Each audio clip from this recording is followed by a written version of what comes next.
Students, good morning. मैं रेमा श्रीवास्तव और आज आप लोग मुझसे पढ़ेंगे चैप्टर 4 जिसका नाम है पेमा तामांग का एक दिन। यह कहानी भारत के सिक्किम राज्य की है। सिक्किम राज्य में एक छोटा सा गांव है जिसका नाम है मालीटार। यह मालीटार के रहन सहन और वहाँ की संस्कृति जीवन शैली के बारे में बताता है।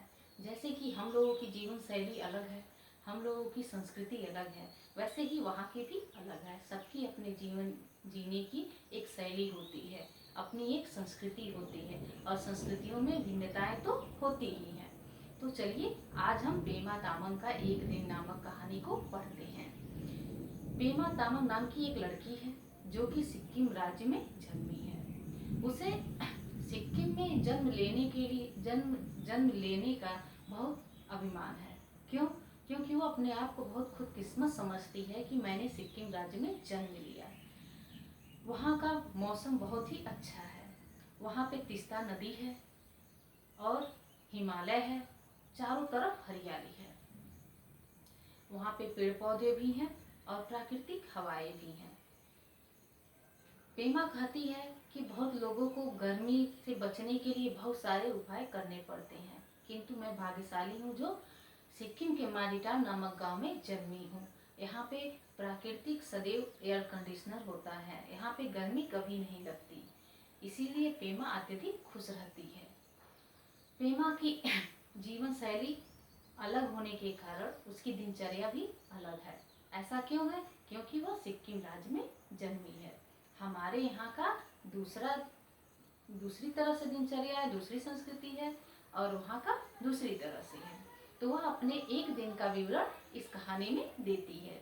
वह बताती है कि वह सुबह 5 बजे उठती है और उसके उठने के साथ ही उसे लगता है कि सूरज भी निकल जाता है, अर्थात वह 5 बजे उठती है, उससे पहले सूरज निकल चुका रहता है। वह उठते ही सीधे भागती है तीस्ता नदी की तरफ। वहां पहुंचकर वह हाथ मुंह धुलती है।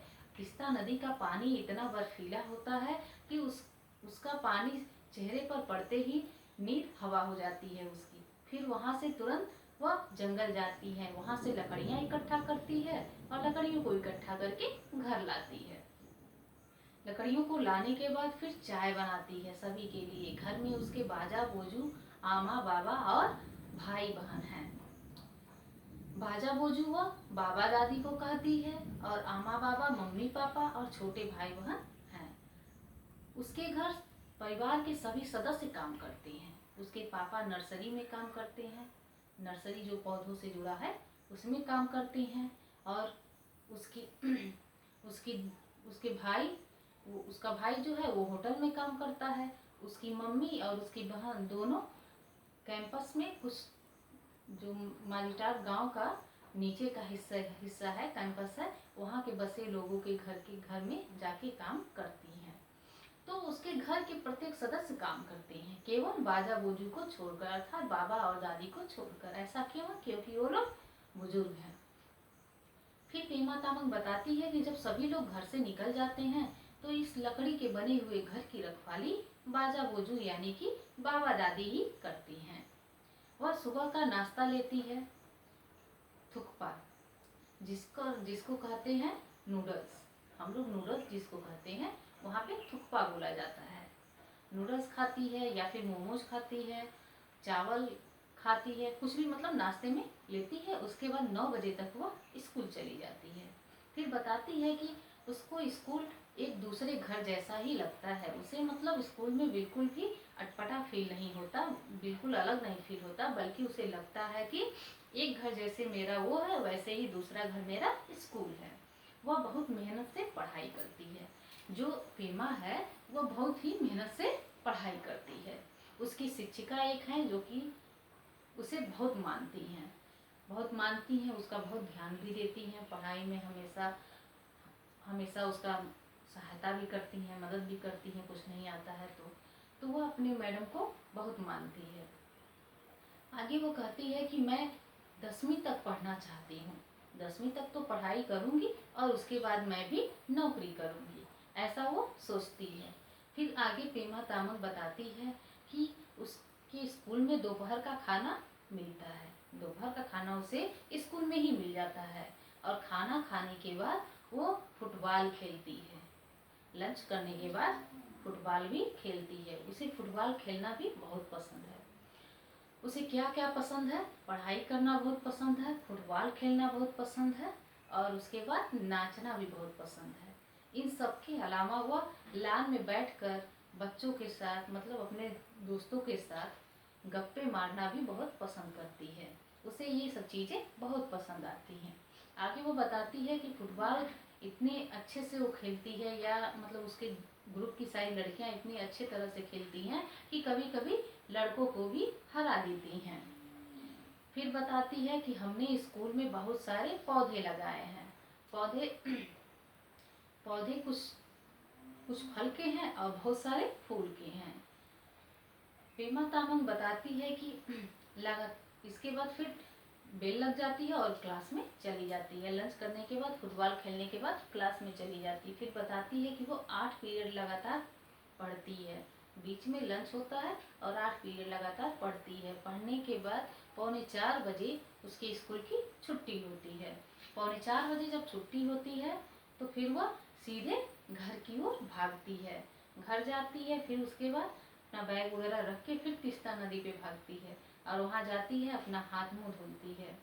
हाथ मुंह धुल के मन होता है तो थोड़ा इधर उधर घूमती है, लान में जाकर घूमती है या कैंपस में जाकर बैठ जाती है। वहाँ कुछ ही देर बैठती है, ज़्यादा देर नहीं बैठती है। क्यों?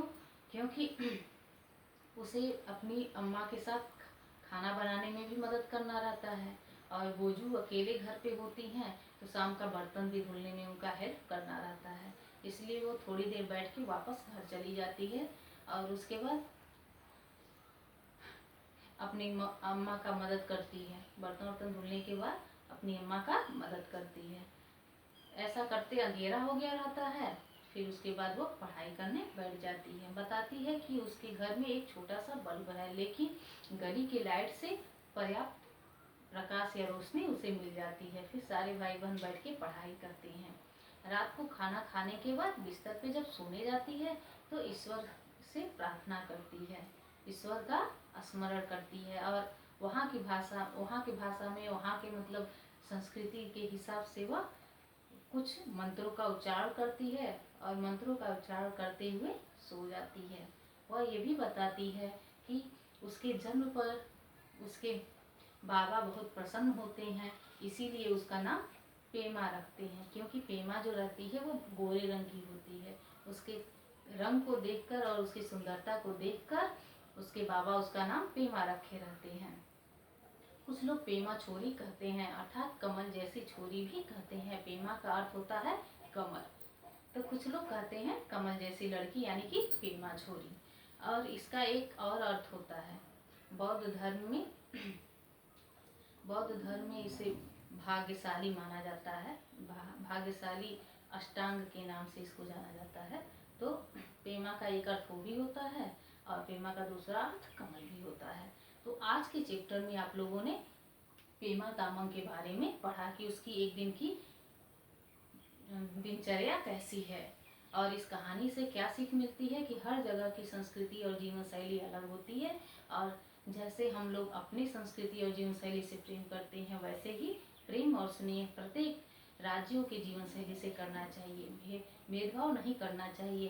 हम लोगों का रहन सहन संस्कृति जैसे आदरपूर्ण है, हम लोग सम्मान करते हैं। जैसे हम लोग की संस्कृति है पूजा पाठ करना और मंदिर पे जाना या फिर कथा वगैरह घर पे रखवाना, पूजा करवाना और सुबह का उठना, जैसे ब्रेकफास्ट लेना, बाकी सब चीज़ें कुछ चीज़ें तो सेम है लेकिन कुछ अलग चीज़ें हैं वहाँ के खान पान में, यहाँ के खान पान में।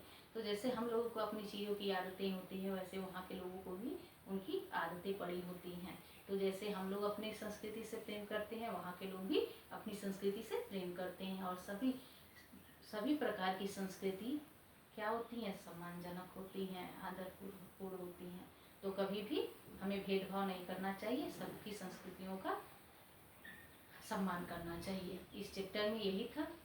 नेक्स्ट चैप्टर नेक्स्ट डे पढ़ेंगे। धन्यवाद। Bye bye.